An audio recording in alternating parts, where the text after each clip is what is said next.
your reality becomes the parts of your imagination that you hold on to and pour into the longest.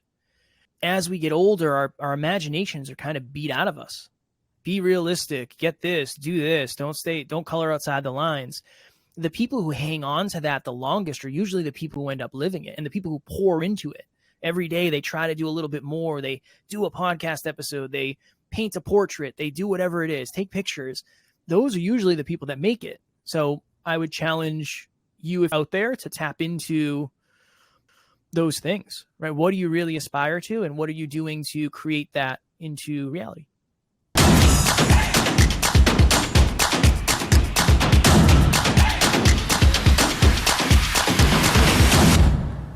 Hey everyone, welcome to one more episode of Pinky J Podcast. I'm super excited about this episode. I have Kevin with me as a guest. He is the CFO and co-host for Next Level University. They are global top 100 for self-improvement podcast. So I'm super excited to have you, Kevin. Thank you so much for being on here. How are you?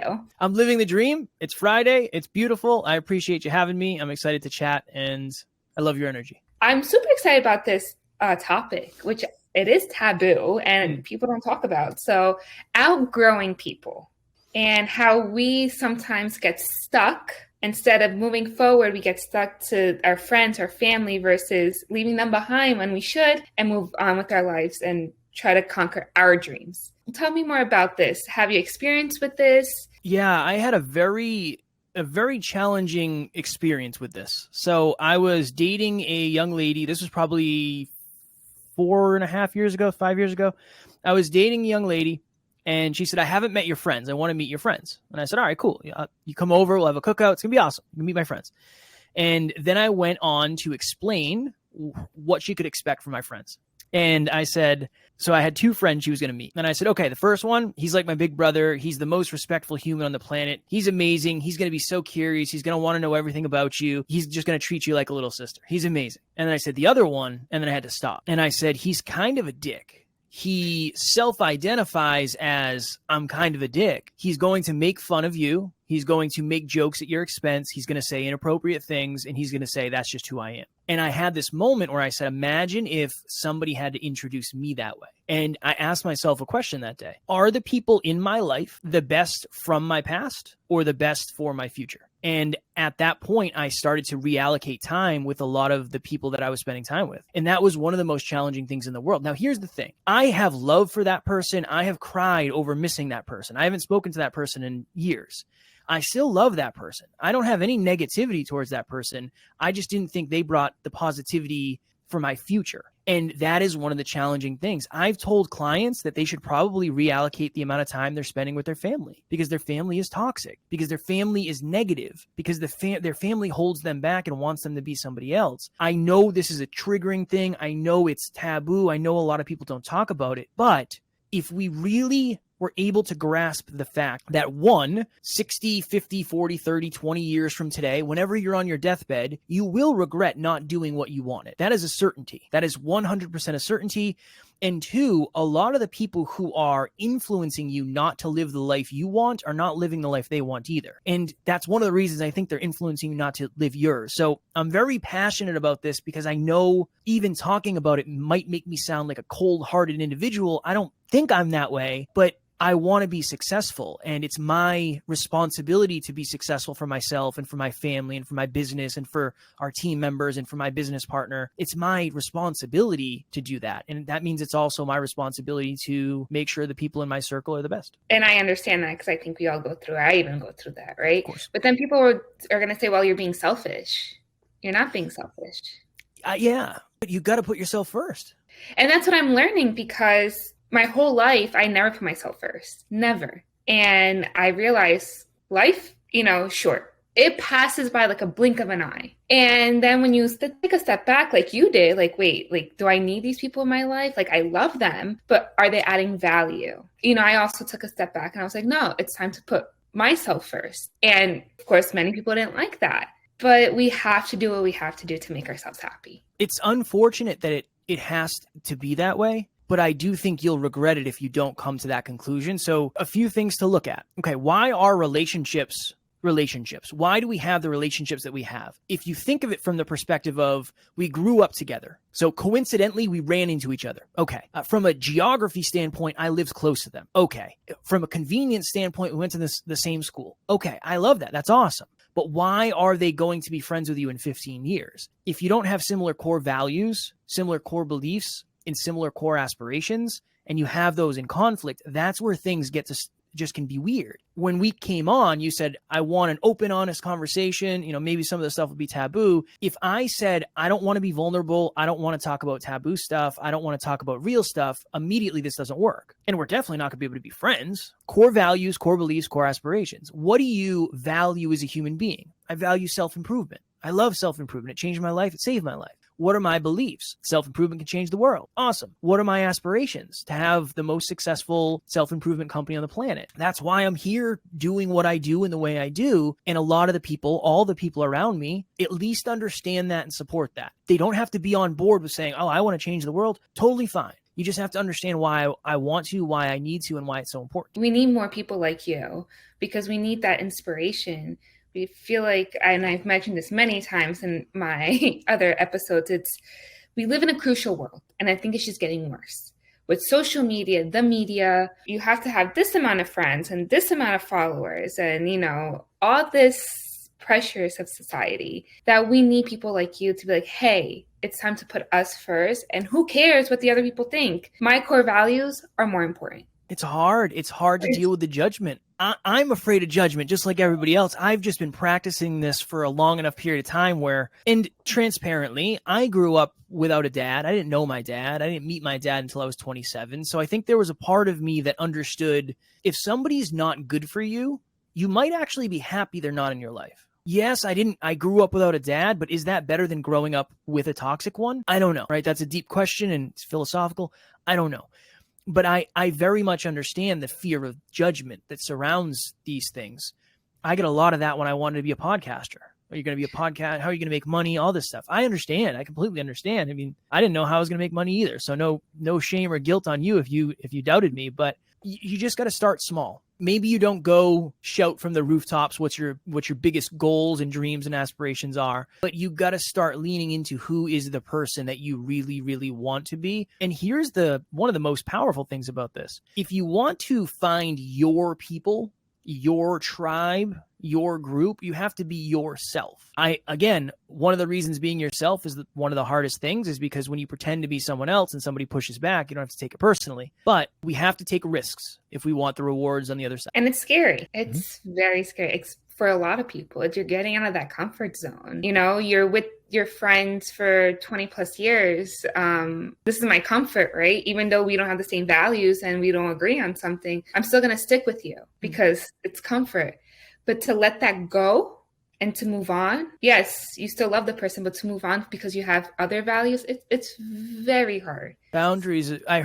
I was listening to I think it was one of your most recent Instagram videos. You were talking about self-worth. And that self-worth really has a lot to do with why we hang on to the people we hang on to. Because if you're afraid of being alone because you don't feel like you're capable or valuable enough to attract somebody positive, many of us assume what we have, even if it's not necessarily positive, is better than having nothing. And maybe it is. I don't know. For me, that's not my perspective, but I'm also wired differently than you, and you're wired differently than me, and everybody's a little bit different. You have to ask yourself those hard questions. It would benefit you. You don't have to do anything. I'm just a guy on a podcast. You don't have to do anything I say. But I am willing to bet that it would benefit you to ask yourself hard questions like that, because I was thinking of this today in the shower. One of the reasons awareness is so important, and really think about this, because all life is a long series of decisions and repercussions. That's all life is. It is a long series of, today I'm going to go to the gym. And because of that, I'm going to be a little bit healthier. Today, I'm going to go out binge drinking, and then maybe I'll do that tomorrow and the next week. The repercussions that come with that, that's really all life is. It's a bunch of decisions and a bunch of repercussions. If you don't ask yourself the right questions, you don't really get the opportunity to make different decisions. And then you're going to get whatever repercussions you were going to get. That's why I'm so big on self-awareness. It really helps me connect the dots to that. So this decision I don't know what's going to happen. I feel like I met a new friend. Awesome. It was worth it. Cool. Now, I've been on other shows where it's like, this isn't it. I'm never going to talk to this person again. All right, cool. That's okay. Decision and a repercussion. That perspective is really good because people are not self-aware of their decisions. They're like, fuck it. I'm just going to do it. Whatever happens, happens. YOLO. Yeah. That was the thing back then. I even said today, like, whatever. But then I think once you get into that mindset, like, wait, hold on, pause, let me self-aware, is this worth it or not? And then you start realizing the type of life you want to live and the type of people you want to be around. Yeah. I will be honest, if you listen to my first episode, I just moved to Florida by myself. And it was a very scary step, but I got out of my comfort zone. And that loneliness is something that affected me for a long time. Because I don't have friends, I don't have family. So now, trying to settle, it's not easy. And it's every day of like that self-awareness, like, am I doing the right choice? This is right for my future. And I got away from the toxic people that I had to get away from. Now is a great opportunity to ask yourself, where do the people that I want to hang out with hang out? That was the great time. Where do the people that I want to spend the most amount of time with, where are they? Okay, what do I value? I love fitness. All right, cool. They're going to be at the gym. Love books, Barnes and Noble.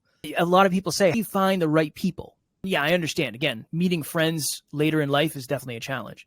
Two thoughts. One, you become the type of person who is capable of attracting and sustaining that relationship. So you do your core values, core beliefs, core aspirations. And you ask yourself, where do these people hang out? I have a lot of friends at the gym. Why? Because we're into fitness. It makes sense, right? I have a lot of friends who are podcasters. Why? One of the things I love so much. Asking yourself that question is, again, this whole journey for me started by me asking why. Why do I go to a job I hate every day? Why? I don't know. There's no other way. I need to pay the bills. It pays me a lot of money. I want to start over. Right? And I just try to keep asking myself why. And here we are 6 years later, 7 years later, and I still am. I ask myself why every day. Now I get better answers. I understand the answers a little bit more. I'm willing to dig a little bit deeper. I just think questions can change your life. I really do. And, podcasting is not easy. People just be like, oh, you're just on a mic and talking. But why are you guys doing that? And we're like, okay, then just don't listen to podcasts at this point. It's because it's the best. That's why. It's the best thing ever of all time. It is. And again, maybe for you and I, but not everybody's cup of tea. It's not, but I feel like it's like a safe space where you can just talk. And if you don't want to listen, move on. You're going to put yourself out there in any way, shape, or form. You're just not going to be for everybody. Nothing is. I love mint chocolate chip ice cream. My saying that to some people offended them. They're like, how could you ever like mint ice cream? What about strawberry? I don't like strawberry. I don't know. It's ice cream. It's all great, but I have favorite flavors. It's not for everybody. Nothing is for everybody. It isn't. I love mint chocolate chip too, and I hate strawberry. Nice. So I'll agree on that. And people are like, it feels like you're eating like you're like Listerine or something. I'm like, what are you talking about? Right. No, it's the best in the world. It's the best ice cream in the world. That's why you and I get along so well. Mint chocolate chip for life. Yes. No strawberry. Ew. No offense to anybody that likes strawberry ice cream. But yeah, so, self-awareness, self-improvement, and outgrowing people, I think, are very important. And I think you could do that in any time in your life. There's no like age for it, right? Because I feel like people are like, who are older, like let's say 50, 60, like, oh my God, like I'm too old for this. I can't do it. Like I've been with this person forever. I've been with these friends forever, or just the younger generation who have that mentality of like, I need this group of friends. I need this clique. If you are working on self-improvement, then yeah, you're going to do it forever. I mean, that's the way I try to think about it is we have people in our community, they're in their 60s. They're still getting after it. They're taking business courses. They're learning. They're growing. Some of them just started businesses. Really depends on the level of ambition you have and the level of desire you have for growth. If you desire to grow for your entire life, I bet on your success more than most people's. You're never going to stop learning. You never stop learning. You're always going to get better. And when you get better, you become more competent. You become more competent, you can add more value. You can add more value, pay you. And that's the cycle. Mastery, impact, profitability. So there's no age limit, young, old, whatever it is. It is that moment of sitting back and getting that awareness of, I only have this one life. We did an episode the other day, 3 words are the 3 most important words, whatever. I don't remember the title. 3 words are you're going to die. If you want ultimate perspective, one day you will look back on today. You might desire to do it again differently. And I really try to have that thought. I'm going to share this. This is hard for me to share because it's very hardcore, but this is also taboo. Every morning, I have 2 cats. I have little Fudge and little Ace. So Fudge is the chocolate one. I call him my little chocolate squirrel. And Ace is the Bengal cat. Every morning, my cat Fudge jumps up on my desk, tries to headbutt me, and he wants to love on me. It's 7 o'clock in the morning. He's hungry. He doesn't eat for 2 hours. He needs to kill time. I used to get very frustrated, Pinky. I would get very frustrated that he was breaking my flow, and I'm trying to send emails. And one day, I looked at him, and it just looked at his eyes, and he's the cutest thing ever. And I thought to myself, one day he is going to die. I'm going to wish that every single time I had the opportunity to stop and pet him, I did. And I've lived my life completely different when it comes to my cat since then. Every day I take a minute and I love on them, and I want to treat my wife better. One day my wife's not going to be here. That perspective is probably taboo because it's pretty dark. But if you can reverse engineer regret, you can avoid some, not all of it, right? I don't know what I'm going to regret in 50 years. Some things I'm sure I'm going to. But there are certain things that I'm asking myself now, if nothing changed and I did the same thing the way I'm doing it, would I regret that? Another powerful question and another potentially sucky answer, depending on what comes up. FYI, I lost my cat recently, so I understand. I'm very sorry. The cats were dear to my heart. It was 2 of them. One passed away last year, and then the little one, she passed away a month ago. I'm so sorry. So, cats add such a value. But anyways, I don't want to get this dark, but but I understand, that connection with cats. When you change that perspective of, and I'm doing this recently because that's how I'm healing. We're going to die. That's a fact. Mm-hmm. That's life. We are born and we die. And then there's life in between. When we put that perspective, like putting our shoes into other people's shoes, like, hey, maybe they're acting this way because of X, Y, Z, or, hey, this person's no longer going to be with us for, I don't know how long I'm going to have this person. You can die tomorrow. You can die in a second. Who knows? But if you do put that perspective, it's taboo, and people obviously don't like it. Like, oh my God, don't talk about death or don't talk about these topics. We have to be positive. No, that's reality. Let's be real. You put a different mindset. Like, okay, like you said, like your cat, like your wife, like how can I treat them better? How can I make my life better? Not get frustrated, not get pissed off, but like this fucking cat is all over me. Like I'm pissed off at 7 o'clock in the morning, leave me alone. Like, wait, let me take a step back and, Gratitude. Yes. We did an episode a while ago, and we usually do Thanksgiving episodes because Thanksgiving is usually, at least in the US, if you're in the US, it's something that is focused on gratitude. And we did an episode and we said, imagine if you woke up tomorrow with only the things that you said you were grateful for today. How many things would you have? And a lot of us, again, I am as guilty of this as any human being walking the planet in the past, for sure. And I still lose sight of things occasionally, 100%. I am far from perfect. That is, again, another powerful question. How many things, if you really sat with it, if you only had what you said you were grateful for today, what would you have tomorrow? A lot of us, unfortunately, wouldn't have anything. And there's a lot of people, and this is the interesting thing, there's a lot of people who, compared to other people, might not have that much, but they are grateful for everything that they do have. So they might wake up with everything they have tomorrow. And we might shift overnight. You might wake up with very little, and somebody else might wake up with everything that they have and maybe a little bit more. Because they said, maybe I'm grateful for the future. Oh, interesting. Okay, you're going to wake up with a brighter future, maybe. Okay. Now, again, I don't know. I'm not a superhero. I can't make any of that happen, but I think it's a good perspective. I really do. I really think what you're doing, Kevin, is amazing with your podcast and everything that you're doing, trying to have like this awareness of self-aware of self-improvement, gratitude. How can we change our mindset to make our life better? When your life gets better, everybody's life around you gets better too, because you're more positive, you're more aligned, you're more fulfilled, right? That is my belief. And that's why I'm so big on the relationship thing. Because if you get out of one misaligned relationship and then you get into one aligned relationship, you just change 2 lives. You might have changed 3 lives, depending on what that person who you reallocated time with does. You are the most important person in your life.